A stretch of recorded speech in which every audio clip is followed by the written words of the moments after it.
Hi everybody, I hope you're all really well. I am here with wonderful Shonali, who is one side of me or the other, who knows? That side, maybe.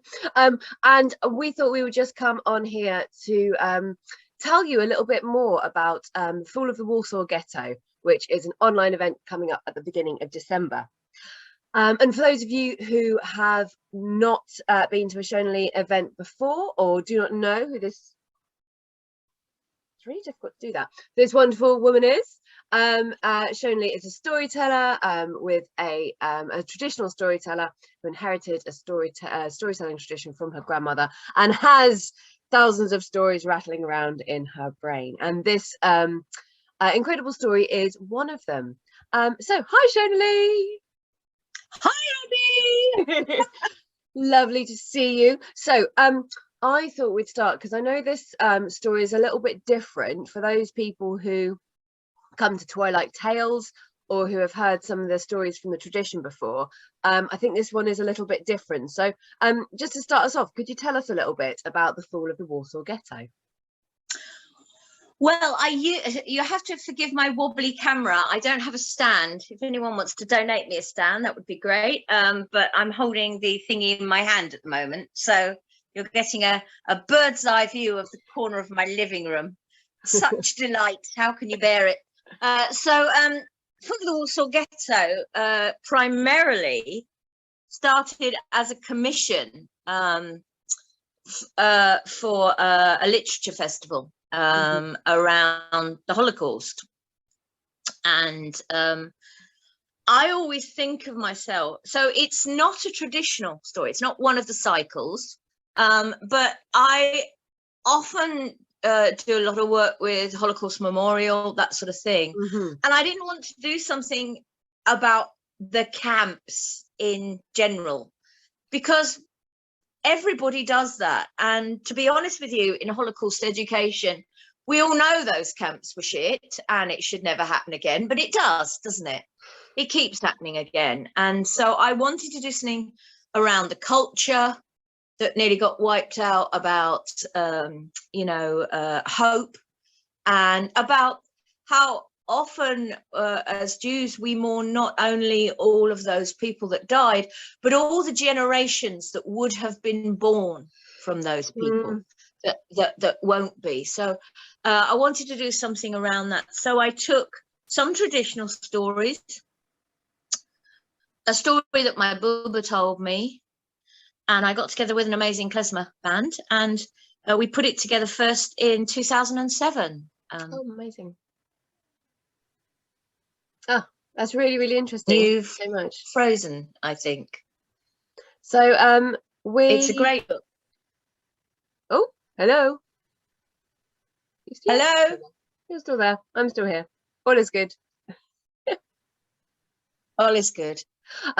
So that's really interesting. So this is a little bit different to some of your other stories, as in it's not from the tradition.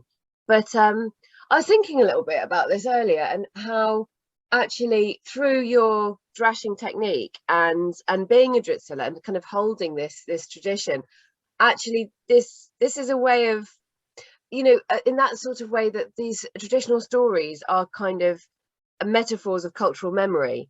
Actually, although this isn't part of the tradition, as it's almost part of the Dritsila tradition to take this a really dark and awful chapter in history and preserve it in this beautiful way as a story to share, even though it's dark and horrible, but to celebrate the culture that was and the people that were and could have been. I think it's a beautiful thing. Thank you. Could you tell us a little bit about the Warsaw Ghetto? I know a little bit about it, but just as a kind of taster, like a little teaser, just to get people's minds in the right sort of place, because as you said, this isn't a story from the concentration camps. It's a different part of that history. Well, it's kind of loosely based around that, but it's Elijah is known as many things. He's known as the magician, the prophet, the musician, but he's also known as the fool. And it starts with the clearing of the Warsaw Ghetto and 3 children that have come together in very different circumstances. One of them is blind, looking after a little brother, and the older one, David, has just lost his mother. And they are hiding in the deep basements. And it talks a little bit about the clearings of the ghetto. And then they are found. They think they've escaped. And they're found and they're put into the back of a truck. But in the middle of this, an old man is also bundled into the truck. And he has a long grey beard and a cloak and a violin.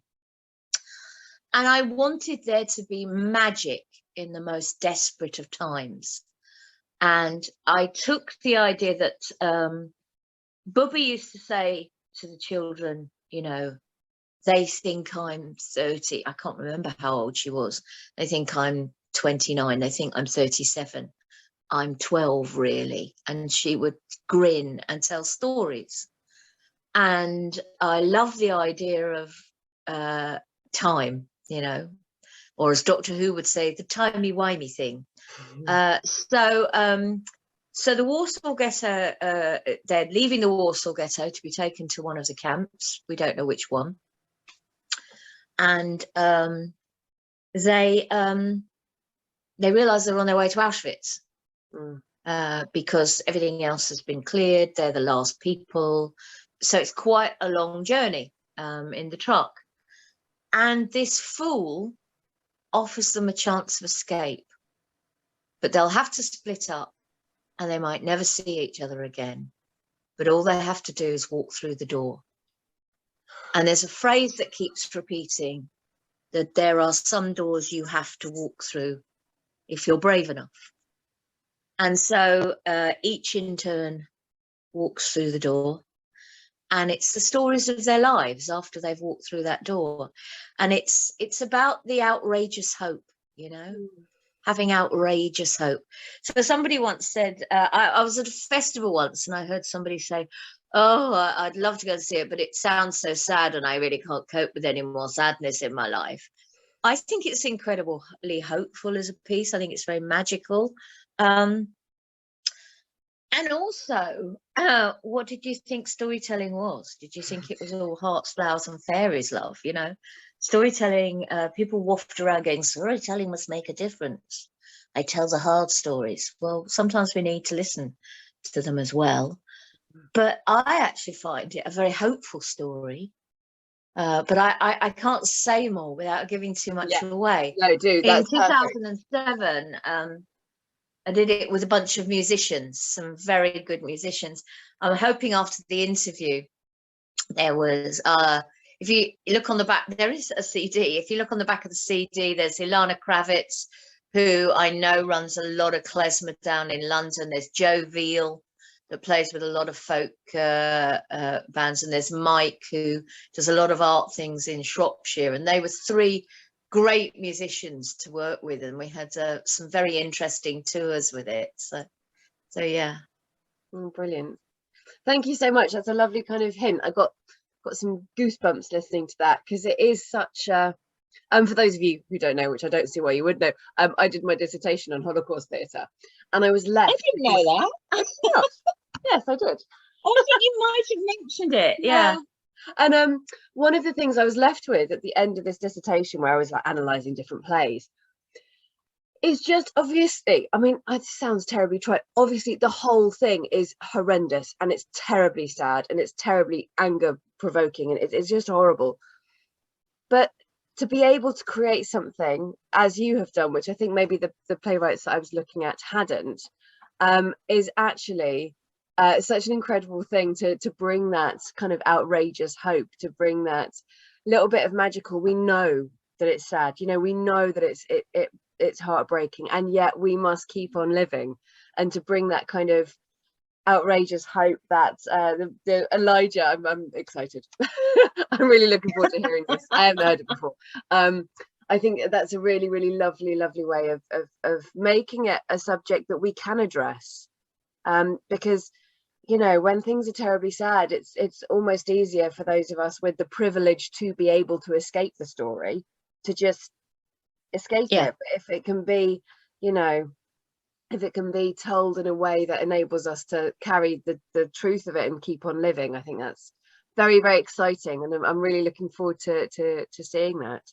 And I think that's probably just about the right amount. I'm hoping to whet the appetite of the lovely people out there in Facebook, Zoomland, wherever you are watching this video.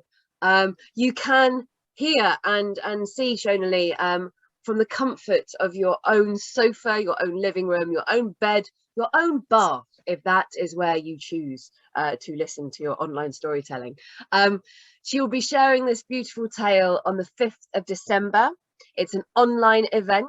I'll do this, like I'm putting a link in the comments below, so you can book your tickets and yeah, take part in a witnessing and a listening to this incredible tale, drashed together by Shona Lee, inspired by both true events and just, yeah, your bubba and your incredible knowledge of the folklore and folktale thing. Can't think of a better word than thing. My thing. Your thing. Thank you.